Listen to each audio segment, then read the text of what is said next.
Hi, I'm Lori Grunin, Senior Editor with CNET, and this is the Canon EOS 60D.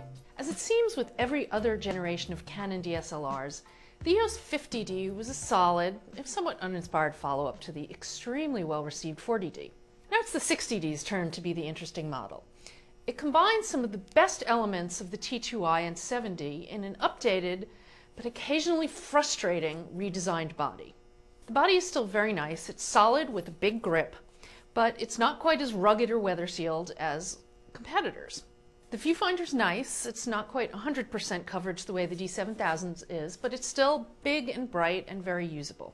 The photo quality that the 60D turns out is very nice. JPEGs are clean through about ISO 800. By the time you hit ISO 3200, hot pixels start to appear as part of the 60D's noise, and they become a serious issue by ISO 6400. And one way in which the D7000 seemed to be routinely better was for white balance.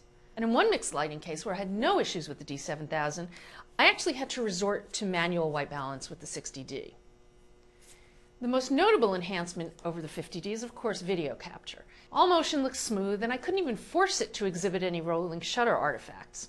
I did see some moire, however, which I tend to see a lot.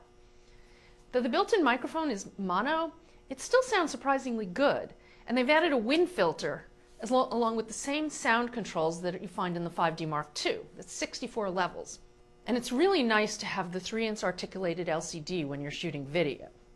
It's a very nice LCD, but I often had trouble viewing it in direct sunlight. Like the D7000, the 60D is fast. Oddly, it's slower than its predecessor in some aspects, though. Of course, at 5 frames per second, I can't really call the camera's burst performance disappointing, but it is a full frame slower than the 50D, and a bit more sluggish than the D7000. Though the camera still only supports a 3-shot bracket, the range has been expanded to 3 stops in 1/3 stop increments. Canon's version of an easy mode, they call Creative Auto, now operates via what it calls ambience selection. Things like standard, vivid, soft, intense, and you can set 1 to 3 levels for each of these. I'm still not a big fan of Creative Auto, especially in this class of camera. The scene modes also now utilize this ambience selection option, which makes them a little more flexible, but once again, really, are you using them in this model? My biggest gripe is with the design.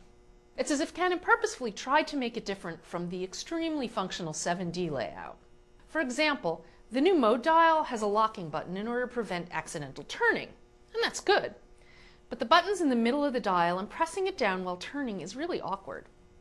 Even worse, rather than offering a dedicated live view video switch like on the 7D, the 60D has a specific video mode on the dial.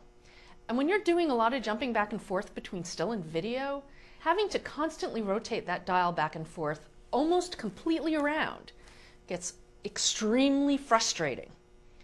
And the custom settings still don't support most video options. Canon's also replaced the wheel and joystick controls with a wheel and a multi-way rocker switch. I found the switch too flat with little tactile feedback. The 60D is in many ways a great camera. It's fast with a great feature set, especially for video, and it produces excellent photos and videos. It's just not quite as fast as the D7000 for burst shooting, and I really wish Canon would stop randomly futzing with its interfaces. But if shooting video is your primary goal, it does edge out the D7000 in that respect. I'm Lori Grunin, and this is the Canon EOS 60D.